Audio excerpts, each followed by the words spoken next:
lahat na nabanggit nyo kanina. So, pwedeng gonorrhea, pwedeng chlamydia, pwedeng fungal, and then trichomonas, pwede din, no?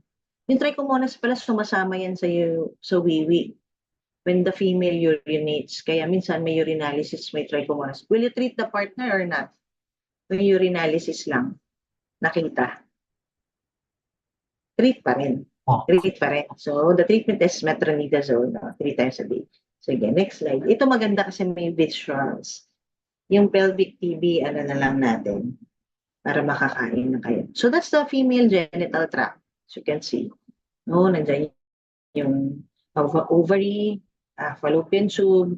What do you call this? Parang tentacles. Parang umbrella. Yeah, Ampulla. that's the fimbriae, no?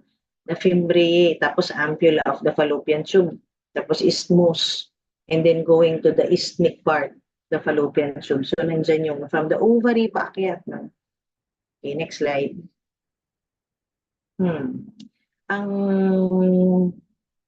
Ang sabi natin, yung fallopian tube, yun yung highway of life. And the ovaries is the storehouse of the future generations. Ang enemy natin is kapag yung fallopian tube may obstruction by microorganism and misplaced by the aberrant glands. Usually, ang complication na to, infection plus endometriosis. Endometriosis kasi is normally seen by a chocolate fluid like na cyst dun sa area of the ovary at saka fallopian tube. So, ang tawag dun endometriotic cyst. And it blocks the fallopian tube up to the area of the uterus. Kaya, nagkakaroon ng infertility. So, invasion and damage to the genetic storehouse of future generations, kaya effect niya, either secondary or primary infertility. Okay, next slide. Ang crucial sa PID is yung the diagnosis, no? The clinical symptom. Ang desired outcome ng pagbubuntis is isang sperm makaabot doon sa egg. Right? Tama? This is a short review. Next slide. But our mandate is to reduce the burden of PID and its impact on reproductive health. So, ang enemy natin, may infection dyan, affecting fertility. It can also, since walang anak, pwede rin magkaroon ng sepsis, so morbidity and mortality. So, ang strategy natin, ano yung mga diagnosis and differentials and the management strategies, their outcomes and clinical guidelines to avert the complications and the sequelae. Next slide. So, to respond to the challenges of this disease entity, early recognition with accurate diagnostic procedure and early active intervention for all stages of the disease. So, what you do is an aggressive active intervention for serious life-threatening complications. Kaya, gusto natin ma-identify agad yung STI or STD para hindi na siya umakyat, hindi na siya maka-affect sa future fertility. So, preventive management of sequelae by lowering the threshold for treating early disease. Ano yung sabi ko kanina, discharge pa lang, i-treat na. A primary and secondary prevention, vaccine. Ano pa yung sabi ko kanina? Pag may discharge, i-treat. No? Pwedeng hindi lang isang disease entity, pwedeng mixed treatment. Kasi baka nga, matreat mo for fungal, yung pala yung BV, hindi mo na-treat. So, mapiprevent niya yung, other than that, lower part of the uterus na treat mo, pero yung upper part, hindi, buntis siya. So, merong amniotic fluid doon. That's the reason why nagme-metronidazole na oral. Okay. Okay, next slide.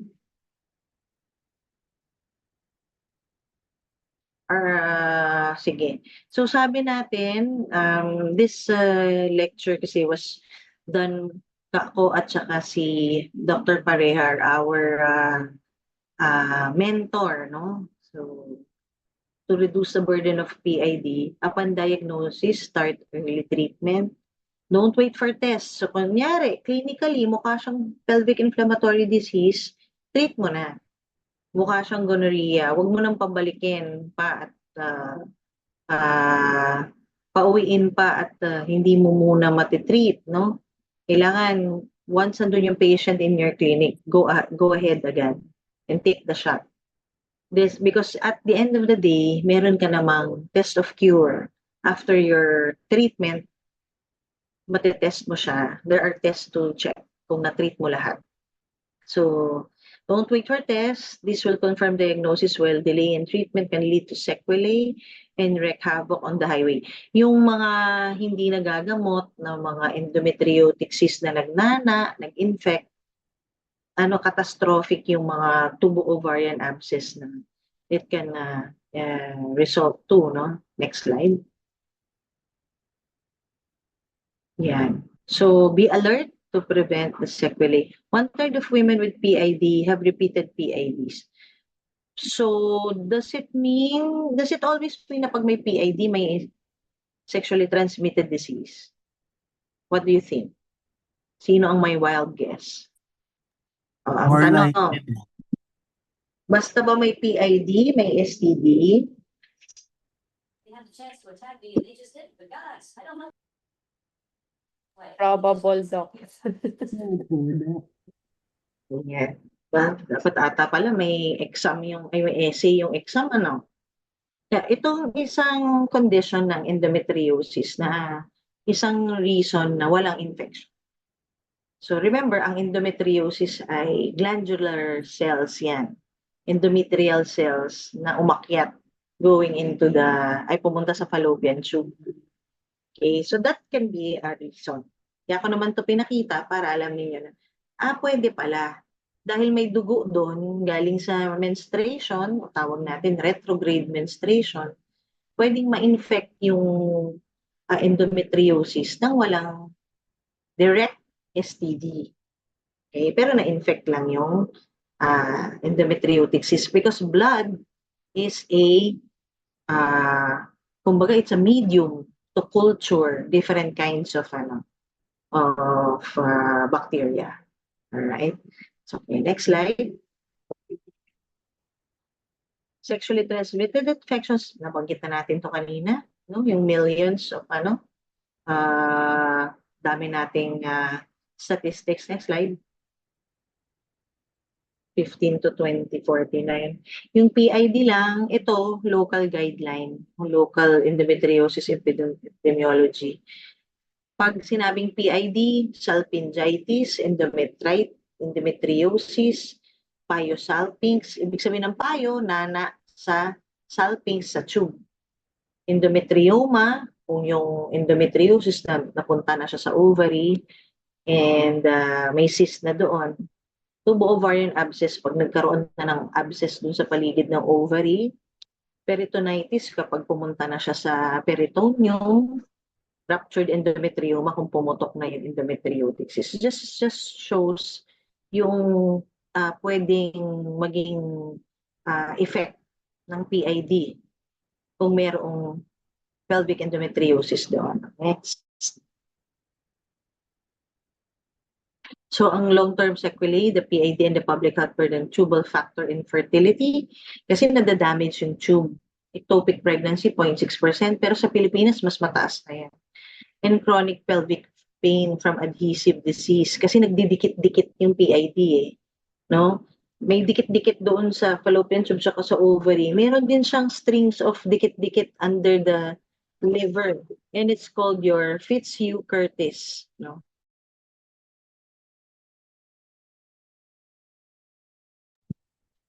So, comparative profiling of disease, age, next slide, incidence, clinical symptoms, physical findings, management, and effect on fertility. Yan. Next slide. So, etiology. Common sa PID.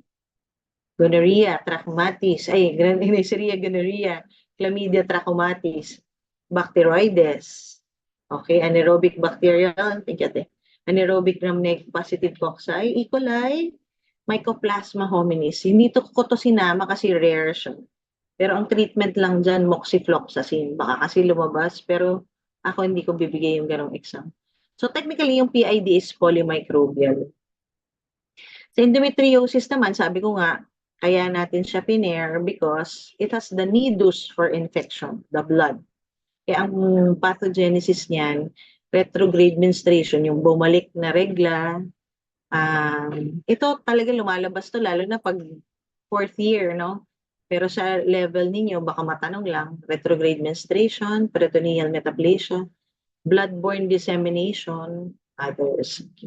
Next slide. Ang risk factors is, ito nabanggit ba natin kanina, multiple sexual partners, previous history, previous surgical procedure like an endometrial biopsy, curettage, or hysteroscopy, pwedeng umakyat. Pelvic inflammatory kasi paakyat eh. So presence of PID or IUD, OCPUs, young age, frequent vaginal douching, and bilateral tubal ligation. Next slide. Okay. Salpingitis, pyosalpinx, no? Yung PID. Tubo-ovarian abscess. Pwedeng pumutok yan, ruptured TOE. And your Fitzhugh-Curtis syndrome, yung banggit ko kanina, no? Fitzhugh-Curtis. And adhesions of tubal obstruction. So, those two things, pag nagsama sila, it can cause really severe pain and infertility in your patient. Next slide. So, cases na lang tayo. Ito yung pwedeng na i-present sa inyo kasi naaral nyo na kanina yung etiologic agent, tapos ito naman yung sa cases. So, 24-year-old consulting for hypogastric pain, progressive for the past 3 days, associated with irregular vaginal bleeding, not responsive to mefenamic impression, NSAIDs. Initial impression, hypogastric pain. Ano yung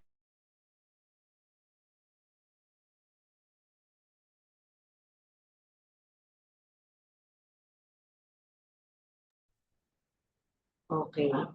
May bleeding, hypogastric pain, progressive. Ano nga naiisip mo? Differentials. Ectopic. Ectopic. So you need a pregnancy test for that. Okay, very good. Ano pa? PID. PID. Okay. Yung iba, pag generalist, sabi niya, UTI po. Kaya lang, nagbe-bleed kasi eh. So, most likely hindi lang. Pwede rin, pero differential. Okay. Tingnan natin sagot. Next slide. So, ang differentials natin, PID, ectopic pregnancy, o UTI na meron, endometriosis, or ovarian new growth with complication. Okay. 1, 2, 3, 4, 5. Next slide. So, yung wide spectrum of the clinical signs and symptoms. Yung tinatawag nating silent PID or non-silent PID. So, lower abdominal pain, always pag babae. Bago ka mag-isip ng appendicitis. Pag appendix, saan? Right lower quadrant. Right No? lower. Pero usually wala kasi yung bleeding eh. Vaginal discharge. Mas, pag may bleeding, mas more of dysmenorrhea. No? Okay. Next slide. So, you rule out yung emergent condition. Sabi ko nga, gawin na muna natin pregnancy test. So, gawin na rin yung transvaginal ultrasound. For complicated naman, transvaginal ultrasound. Pero, guys, pag ruptured ang ectopic pregnancy, hindi kailangan ng transvaginal. Pag ruptured din ang ovarian new growth, it's always clinical. Hindi mo kailangan ng ultrasound. Lalo na kung acute abdomen, no? So, yun yung emergent conditions. Tanggalin mo muna yan. Okay? Next. Okay. Diagnostic issues. Serious sequelae of misdiagnosis of PID. Pag hindi mo na-treat yung PID, pwede magka-infertility, pwede magka-ectopic, chronic pelvic pain, pelvic abscess. And then, pag nag-operahan, menopause, surgical menopause. Okay. So next slide. Tingnan natin yung ibang comparison. Pag PID lang, mas bata or almost pareho sila, 15 to 45. Hypogastric pain, common may fever sa PID. Sa endometriosis, wala eh. Urinary dysuria, nag-UTI ba? Sa PID, pwede. Sa endometriosis, more of sa menstruation talaga siya. Vaginal discharge sa PID, meron? Meron. Sa endometriosis, bleeding. Then acute inflamed cervical erosions and tender lower abdomen of cervix, uterus, adnexa, and secondary infertility. So, parang intertwined nga talaga yung dalawa. Okay, next slide.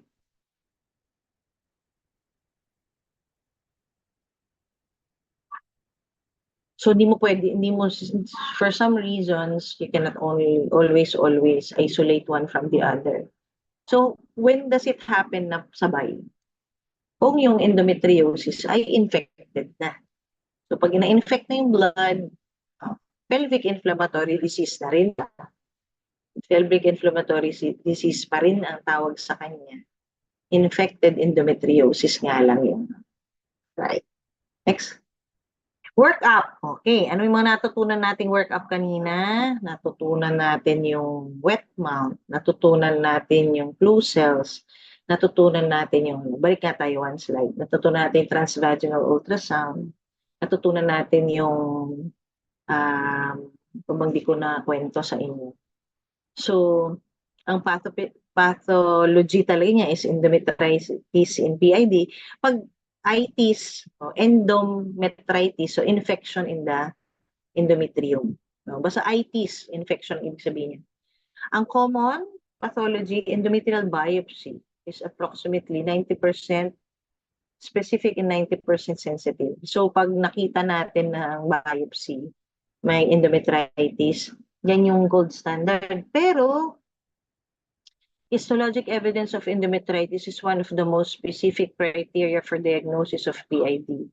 And presence of neutrophils and plasma cells in the endometrium. Sometimes, hindi mo na kailangang gawin pa yun, clinically, pwede ka na mag-treat. Okay? Next slide. Ito yung itsura ng tubo ovarian abscess sa ultrasound. Okay. Dito sa left, para siyang tube na dilated. So that's your fallopian tube na dilated. In transverse section, pag kinat mo yung tube, ganyan yung itsura niya, cogwheel appearance. Sa endometrioma naman, meron kang parang snowflakes, no? Parang snowstorm appearance. Yan. Parang may flaky na dots. Pero yan, buong yan, ovary yan. Yung buong white, black, na merong white specks sa gitna. Ovary yan. It's called your endometrioma. Okay. Masyado ba mabilis? So, next slide. So, imaging. Sabi lang dito, nakikita siya sa ultrasound. 85% specific, 100%. 85% sensitive, 100% specific. Doppler studies, nakikita siya pero wala siyang active bleeding and MRI. Sa Amerika, nagpapa-MRI. Dito sa Pilipinas, mas magaling ng mga doktor. Kahit walang MRI, kaya namin mag-diagnose niyan. No? Okay, next slide. Criteria for diagnosis. So, laparoscopy. So, in your generation, laparoscopy na ang gold standard. Kasi siyempre kami, puro ano pa kami, ultrasound lang. Sa inyo, pwede na. At tinitingnan nyo yung tubal wall edema, yung tube na mamaga, and then exudates on the tube. Direct visualization through laparoscopy. Okay, so aralin natin yan pag nag-OB kayo. Next slide. Next. So ang itsura naman niya pag histopath, so pag natanggal na, and then papa-specimen, yan, acute on top of chronic symptoms. Laging merong chronic, kasi matagal na, no? Infection of endometriotic implants. Ito yung parang may dinuguan sa loob. That's your yung tinatawag natin chocolate cyst appearance. Okay. Ang reason ng infection of endometriotic implants is possible via ascending via tubes, via the blood or hematogenous, or via the lymphatic system. So yan yung pinag-akyatan ng infection sa endometriosis. Okay, next slide. So, malapit na tayo matapos. Diagnostic issues, low clinical threshold for PID. So, ang gusto ko lang sana, magkaroon kayo ng high index of suspicion. Better to overdiagnose, treat than to be late or to miss the diagnosis, and to prevent the sequelae. So that you'll minimize the transmission. So, pag nagkaroon ng STD, treat patient and partner. Okay, next. Ano pa? Ang pwede natin kayong, may naiisip ba kayong ways? So if you have a patient, lalo na babae, hypogastric pain, okay, cervical motion tenderness, adnexal tenderness, think PID.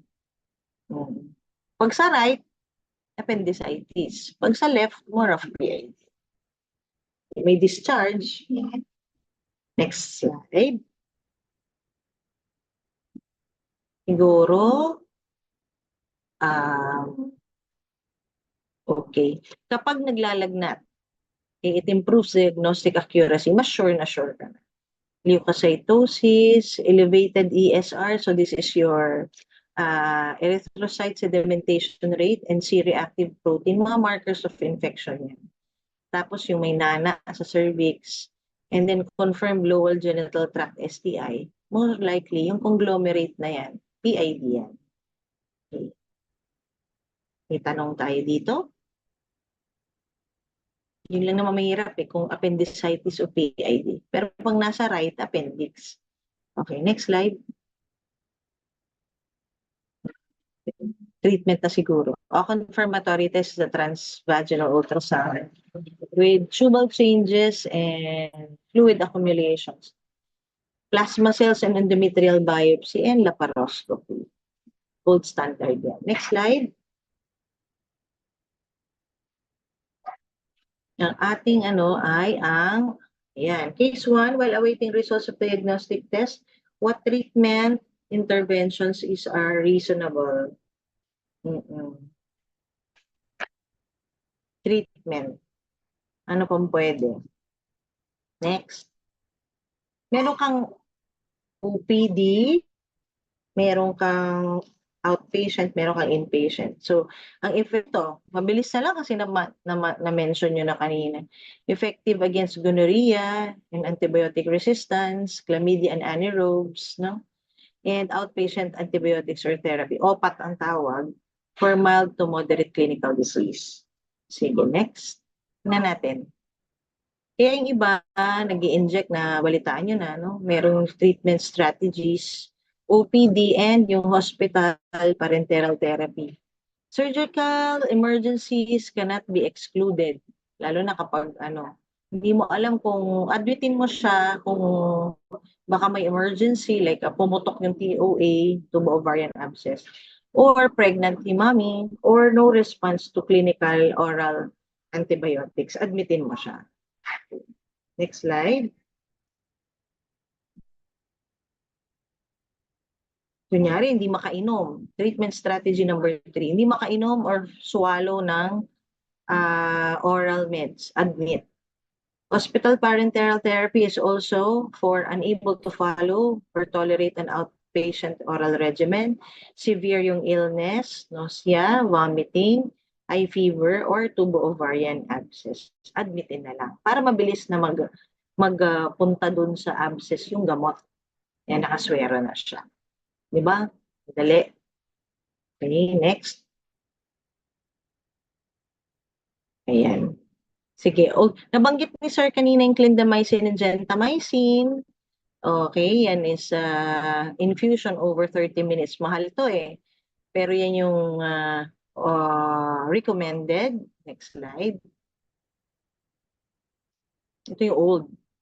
meron tayong mga bago, no? Cefoxitin plus doxycycline. Para ang step down na lang, doxycycline metronidazole. This is available in the Philippines. Next slide. Cefoxitin or Monuel.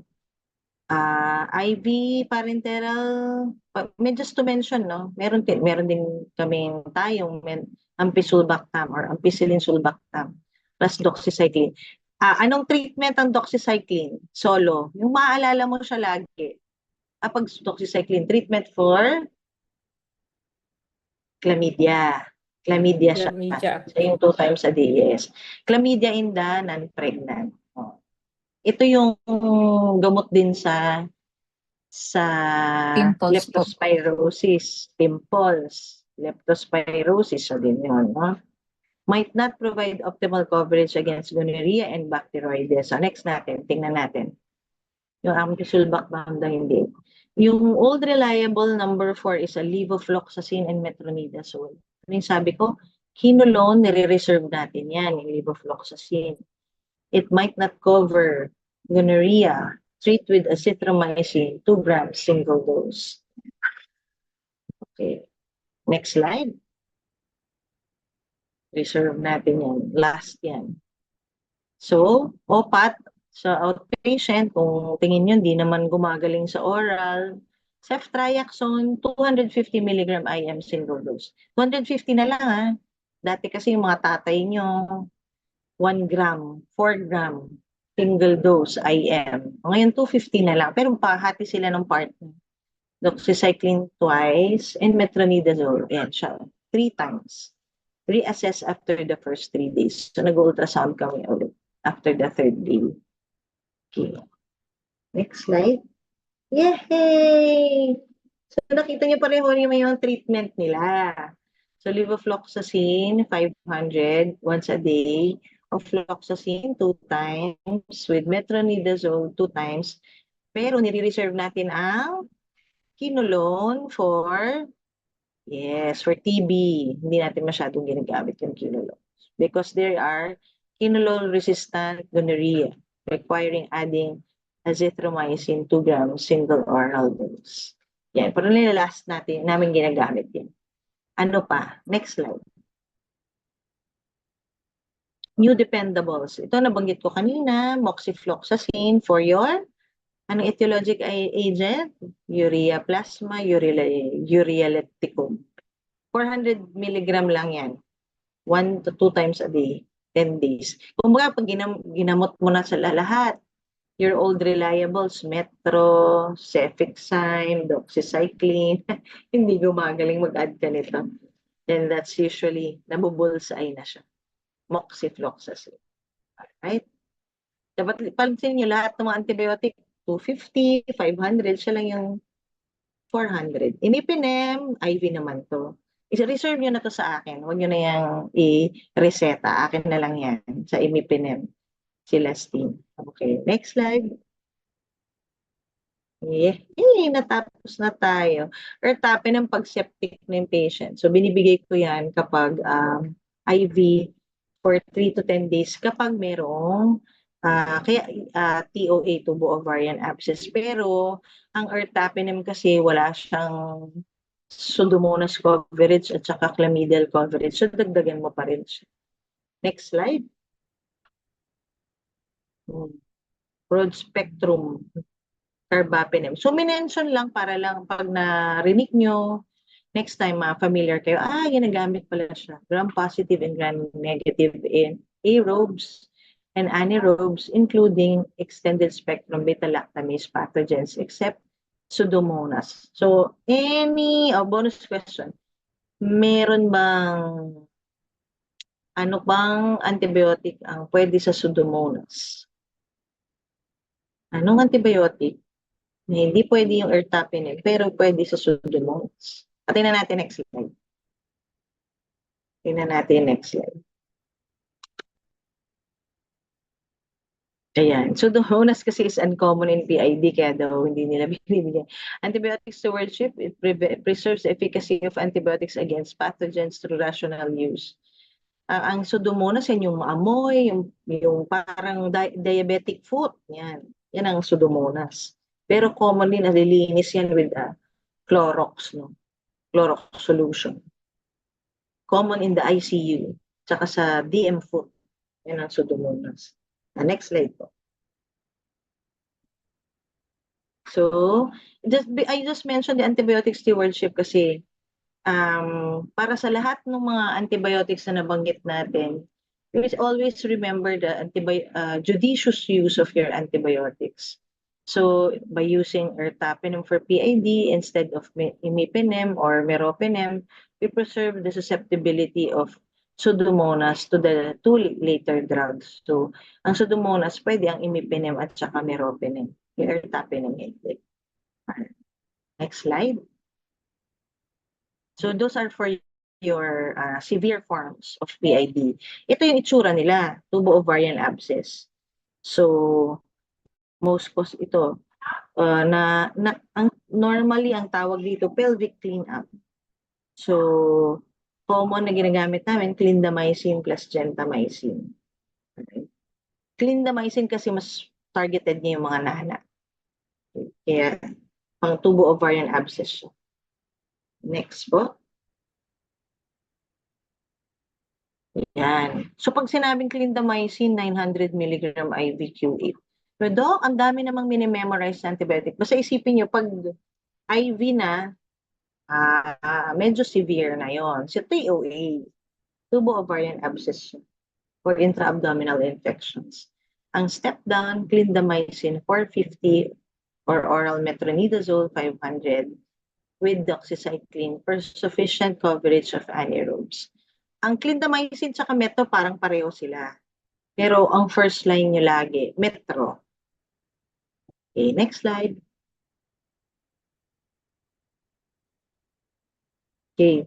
Effective in complicated intra-abdominal infections, pipertazole, ertapenem, tazobactam, excellent versus Enterobacteriaceae and anaerobes. Okay, next slide. So, case 1, after accurately ruling out other differentials, the patient does not respond to recommended medicine regimens. Pag hindi nag-improve, anong next nating option? Sabi natin kanina surgery na. Tingnan natin. Ang tawag doon, source control. Next slide, please. Siguro hanggang case 1 lang tayo. Pelvic inflammatory disease, an indication for surgical intervention is the suspicion of a ruptured tubo-ovarian abscess. Sonographic indication of rupture.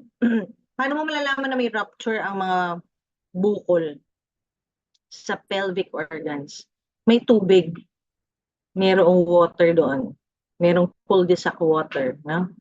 Pag abscess larger than 5 to 8 centimeter and absence of clinical response within 48 hours of antibiotics, buksan mo na. No?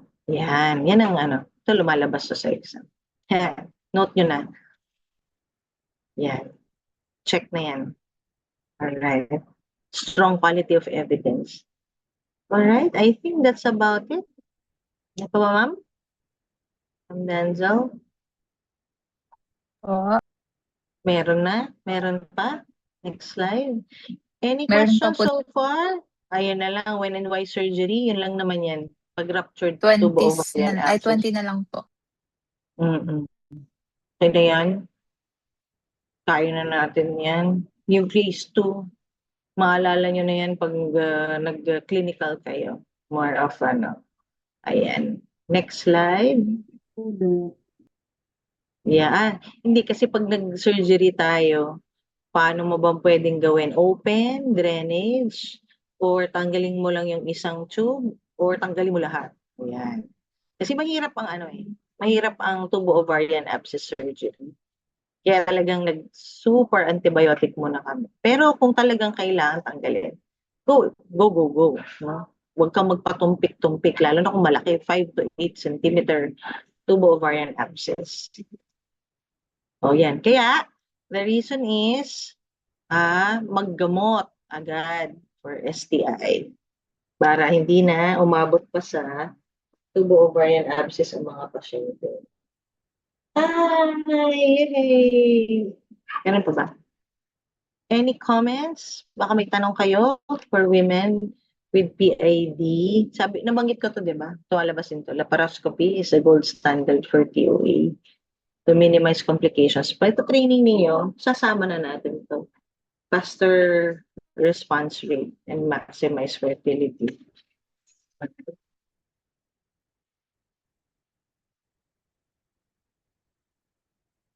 Next po.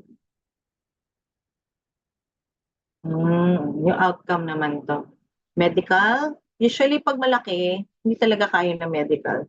Go with surgical talaga for complete resolution. Alright. So, teka, wala talagang, baka may question kayo. Sige, next slide mo.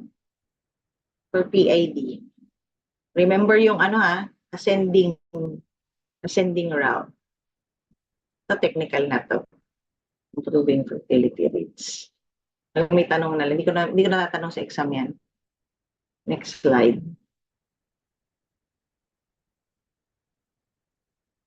Okay. Nabanggit natin to. Ito lumalabas. Abscess greater than 5 cm. Complex inflammatory mass. Complex inflammatory mass baka rule out cancer din. Free fluid in the pelvis. Ito yun. Tapos kunyari, G5 na siya. 5 na yung anak. Tanggalin na natin para wala na rin yung nag-i-infect doon. So, hydro is what? Water. Salpinx is what? Fallopian tube. So water in the hydrosalpinx is an end stage condition of the fallopian tube. So ano yan? Tinatanggal yan kasi may infection dyan. Okay. I think for your lunch is that's about it. Meron ba tayong tanong? Ano po daw? Nagutom na sila. Wala. Di bale? Sa susunod, meron na kayong dun sa GC natin eh. Send na lang natin yung mga PowerPoints para na-send ko na rin yung PTB for your home lecture. And then, matagal pa naman ang exam, no? Nanzel, bigyan mo ako ng adequate time for the exam review, para kung may review tayo, no? May review tayo before yung exam niyo. Tingnan ko kayong mahirap na mga tanong. Yung akin madali lang yan, basta na naaral nyo today. Mag-sink in lahat ng mga conditions. And tingnan niyo yung mga pictures. Ang dami natin natapos, my gosh. One day. Doc Okay TV pa ba na lang kayo? kulang natin for exam. Itulog nyo muna ngayong hapon yan. Baka ma-overload. Di ba, Ken? Kain na kayo. Alright. Any more questions? Thank Andyan na yung you, TV. Doc. Alright. Thank you po, Doc. Thank you po, Doc. Padala natin kay ma'am yung picture. At least naka-online Mag-picture lang. po ako. Hindi na kayo Okay magta-travel. Hindi tayo nagtubig. Water ka muna, Doc. Oo. May Okay 8 po. o'clock pa tayong HPV. Thank you for Smile po. Doc, Sana- mag-picture ako. Apo, at masubmit natin Smile po. for your ayan pala. Smile po. Break time. Okay na. Tulog kayo ng 1:30 Thank you, to Doc. 3. Thank And then aral ulit. po. Yes po. Bye, guys. I hope you enjoyed. Pag may tanong, send you sa GC. Thank you po, Doc. Thank you so much. Good luck, good luck. Kain na. Hypoglyne na kayo.